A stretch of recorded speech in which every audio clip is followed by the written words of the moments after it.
ہے۔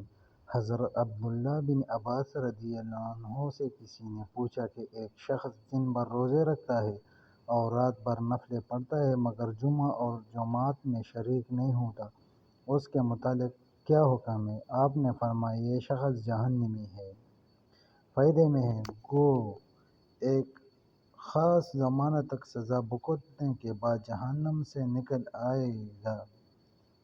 بہرحال مسلمان ہے مگر نامعلوم کتنے عرصہ تک پڑا رہنا پڑے گا۔ جاہل صوفیوں میں وظیفوں اور نفلوں کا تو زور ہوتا ہے مگر جماعت کی پرواہ نہیں ہوتی، اس کو وہ بزرگی سمجھتے ہیں، حالانکہ کمالی بزرگی اللہ کے محبوب کا اتباع ہے۔